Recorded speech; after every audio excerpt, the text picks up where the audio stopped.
Hello friends, आप सभी का आपके अपने यूट्यूब चैनल डिस्कवर राजस्थान में स्वागत है।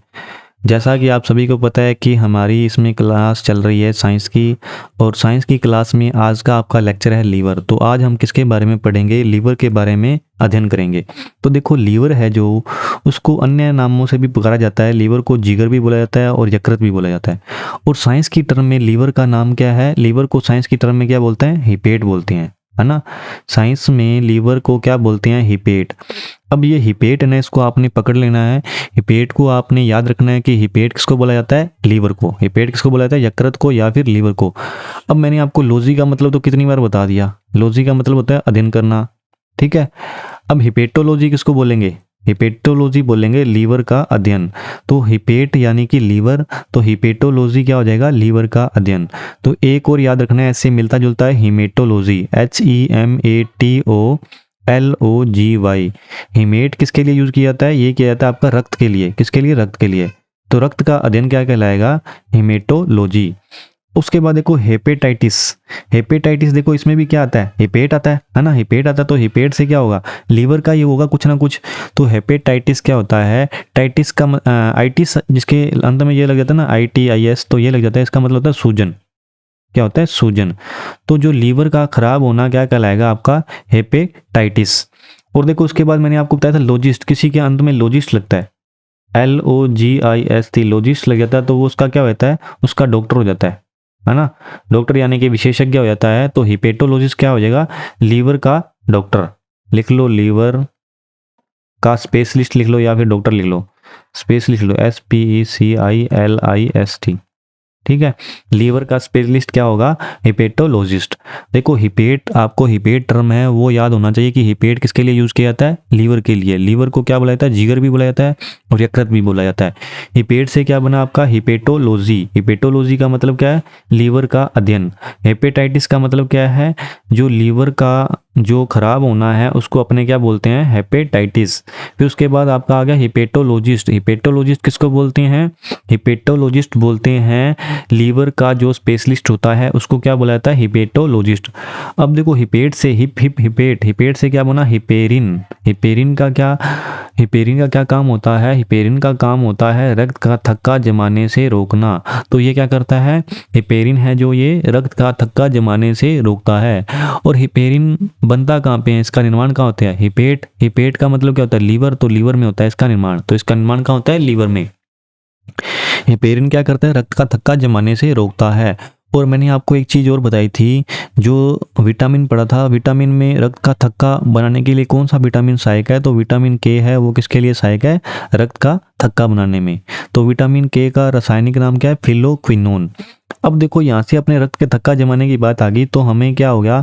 हमें एक क्वेश्चन बनता है, रक्त का थक्का किस रोग में नहीं बनता? तो मैं आपको लाखों बार बता चुका हूँ, जब अपने साइंस में बीमारियां पढ़ी थी तो हीमोफीलिया रोग में क्या होता है? रक्त का थक्का नहीं जमता। तो लिख लो हीमोफीलिया, ठीक है। हीमोफीलिया में रक्त का थक्का नहीं जमता और इसमें क्या हो जाती है? ब्लड की कमी हो जाती है। और ये सबसे पहले किस में देखा गया था? ये रोग सबसे पहले किस में देखा गया था? ये देखा गया ब्रिटेन की महारानी में। तो इसीलिए इसको क्या बोला जाता है? शाही रोग। क्या बोला जाता है? शाही रोग। अब देखो, जो आपका लीवर होता है, ये जैसे आपका क्या है? ये लीवर है, ठीक है। ये आपका लीवर है। लीवर के नीचे क्या पाया जाता है? गाल ब्लैडर बनाया जाता है। इसको क्या बोलते हैं? पित्ताशय। क्या बोलते हैं इसको? पित्ताशय। एक बार मैं इसको साफ करके इसका पूरा नाम लिख देता हूँ। क्या बोलते हैं इसको? पित्ताशय। पित्ताशय का नाम क्या है? पित्ताशय का काम है भोजन को पाचन करने में मदद करना। अब आपका लीवर है, जैसे लीवर यदि आपका खराब हो गया ना तो ये क्या होता है? पुनः आ जाता है। तो लीवर है जो, वो आपका ऐसा अंग होता है जिसमें पुनरुत्पादन की क्षमता होती है। यानी कि क्या होता है? वो दोबारा आपका बन जाता है। यदि खराब होने पे क्या होता है? दोबारा बन जाता है। और शराब पीने से कौन सा अंग प्रभावित होता है? वो आपका होता है लीवर। और लीवर को साइंस की टर्म में क्या बोलते हैं? हिपेट। हिपेटोलॉजी किसको बोलते हैं? लीवर का अध्ययन। अब देखो, अब जो ये पित्तरस निकलता है इसको क्या बोलते हैं? Bile juice. और ये किस लिए काम आता है? ये वसा का इमल्सीकरण। वसा का इमल्सीकरण कौन करता है? Bile juice. अब देखो, इमल्सीकरण क्या होता है? जैसे ये वसा है आपका, वसा को इमल्सीकरण कौन करेगा? Bile juice. बाइल जूस क्या करेगा? इसको छोटे छोटे भागों में बांट देगा। तो इसी को क्या बोलते हैं? इसी को बोलते हैं इमल्सिफिकेशन। तो वसा का इमल्सिफिकेशन क्या हो गया? जो कौन करता है? ये करता है आपका बाइल जूस। अब देखो लीवर है ना, लीवर के बारे में और कुछ बातें हैं, जैसे जो लीवर है वो क्या है, हमारे शरीर की सबसे बड़ी ग्रंथि। लीवर क्या है, हमारे शरीर की सबसे बड़ी ग्रंथि। तो लीवर जो है वो हमारे शरीर की सबसे बड़ी ग्रंथि है, ना कि सबसे बड़ी अंतःस्रावी ग्रंथि है। अंतःस्रावी बड़ी ग्रंथि है वो आपकी थायराइड है, और लीवर है वो सबके बड़ी ग्रंथि है।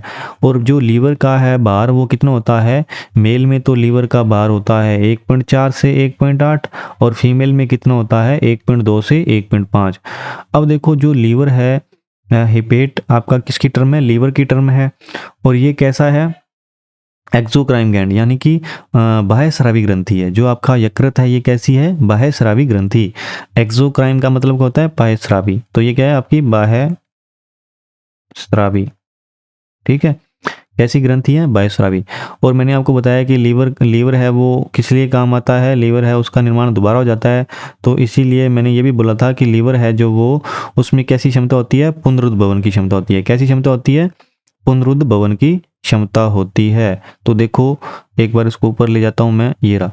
लीवर में कैसी क्षमता होती है, पुनरुद्भवन की, यानी कि ये दोबारा बन जाता है। और लीवर से क्या निकलता है, बाइल जूस निकलता है, जिसको आप हिंदी में क्या बोलते हो, पित्रस। तो आपने देखा होगा कई बार क्या होता है, बच्चे को पीलिया हो जाता है ना, पीलिया हो जाता है तो उसका रंग कैसा होता है, पीला पीला हो जाता है। तो उसमें क्या होता है, बिलुरुबिन होता है ना, बिलुरुबिन, बिलुरुबिन होता है वो कैसा होता है, येलो कलर का हो जाता है। तो उससे क्या हो जाता है, पीलिया हो जाता है, और इसी को क्या बोली जाती है, जॉन्डिस। और वसा का इमल्सीकरण करने का कार्य कौन करता है, हमारा लीवर करता है। वसा का इमल्सीकरण करने का कार्य कौन करता है, लीवर। अब आ गया आपका किडनी स्टोन।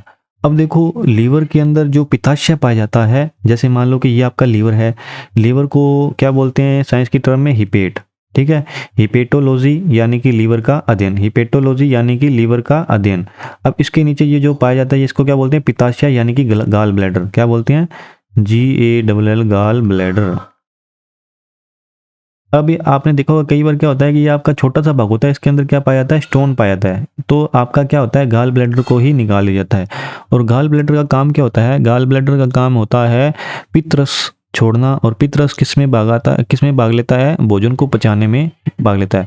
अब यदि इसी के अंदर जब आपका स्टोन होता है तो उसको क्या बोलते हैं, किडनी स्टोन। क्या बोलते हैं, किडनी स्टोन। और इसका नाम क्या है, किडनी स्टोन का नाम है कैल्शियम ऑक्सलेट। क्या नाम है, कैल्शियम ऑक्सलेट। अब ये किसकी सहायता से बाहर निकल जाता है, ये यूरिन की सहायता से बाहर निकल जाता है। अब देखो किडनी है वो आपके दो भागों में पाई जाती है, एक तो गाल ब्लैडर में पाई जाती है, और एक पाई जाती है गुर्दे के अंदर। ठीक है, यदि आपकी गुर्दे के अंदर पाई जाती है वो तो किसके सहायता से बाहर निकल जाती है, यूरिन की सहायता से। और यदि गाल ब्लैडर में पाई जाती है तो आपको गाल ब्लैडर ही हटाना पड़ेगा। क्या करना पड़ेगा, गाल ब्लैडर ही हटाना पड़ेगा। तो ये आपके लीवर के बारे में महत्वपूर्ण बातें थी।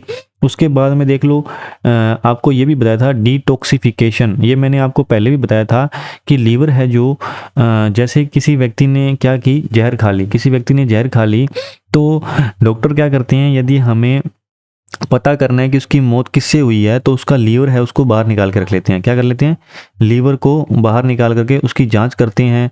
जांच करते हैं तो उससे पता लग जाता है कि इस व्यक्ति की मौत किससे हुई है, जहर खाने से हुई है। इसीलिए लीवर को क्या बोला जाता है, लीवर को बोला जाता है हमारे शरीर की रसायन प्रयोगशाला। हमारे शरीर की रसायन प्रयोगशाला। अब देखो कोई व्यक्ति है, उसने क्या कर लिया, उसने जहर खा लिया। अब जहर खा लिया तो वो काउंटर अटैक किससे पे करेगा, लीवर पे। तो लीवर से हमें पता लग जाएगा कि जो व्यक्ति है इसकी मौत किससे हुई है, जहर खाने से। और अल्कोहल पीने से कौन सा अंग प्रभावित होता है, अल्कोहल पीने से हमारा लीवर अंग प्रभावित होता है। और अल्कोहल का फॉर्मूला क्या होता है, अल्कोहल का फॉर्मूला होता है C2H5OH। तो ये किसका फॉर्मूला है, ये अल्कोहल का फॉर्मूला है C2H5OH। और ये मैंने आपको बात बताई दी, शरीर की रसायन प्रयोगशाला किसे बोलते हैं, लीवर को। और उसके अलावा आपका ये क्वेश्चन है, यूरिया का निर्माण कहाँ होता है। तो यूरिया का निर्माण भी कहाँ होगा, लीवर में। लीवर पढ़ रहे हैं तो लीवर में ही होगा ना। तो यूरिया का निर्माण भी कहाँ होता है, लीवर के अंदर। तो सबसे पहले आपको लीवर के अंदर क्या पता होना चाहिए, लीवर को साइंटिफिक लैंग्वेज में क्या बोला जाता है, हिपेट। तो हिपेटोलॉजी लीवर का अध्ययन, हिपेटोलॉजी लीवर का अध्ययन। हिपेटोलॉजिस्ट किसको बोलेंगे, लीवर का डॉक्टर। ठीक है, उसके बाद आपका आ गया हिपेरिन। हिपेरिन क्या काम आता है, कहाँ पे निर्माण होता है इसका, लीवर के अंदर। हिपेरिन रक्त का थक्का जमाने से रोकता है। और उसके बाद हमने और क्या पढ़ा था, हिपेरिन हेपेटाइटिस। हेपेटाइटिस क्या होता है, लीवर का खराब होना। और लीवर को हमारे शरीर की रसायन प्रयोगशाला बोला जाता है। शराब पीने में हमारा कौन सा अंग प्रभावित होता है, लीवर। और शरीर की रसायन प्रयोगशाला किसे बोला जाता है, लीवर के लिए। लीवर को ही शरीर की रसायन प्रयोगशाला बोला जाता है। और यूरिया का निर्माण भी कहाँ होता है, लीवर के अंदर। तो लीवर से इंपॉर्टेंट बातें हमने कर ली हैं। तो आप के इसमें से ही डायरेक्ट आपका क्वेश्चन बन जाएगा। ये आपके मोस्ट इंपॉर्टेंट नोट्स हैं जो आपको एग्ज़ाम के अंतिम टाइम में पढ़ने हैं, और ये इसमें से आपका ज़रूर आपका कोई ना कोई क्वेश्चन बैठ जाएगा। तो आज आपका यहीं पे लीवर वाला लेक्चर समाप्त होता है। तो लीवर के बारे में हमने जितना भी करना था वो हमने पूरा पढ़ लिया है। तो आप सभी का हमारे साथ जुड़े रहने के लिए बहुत बहुत धन्यवाद। Thank you. All the best.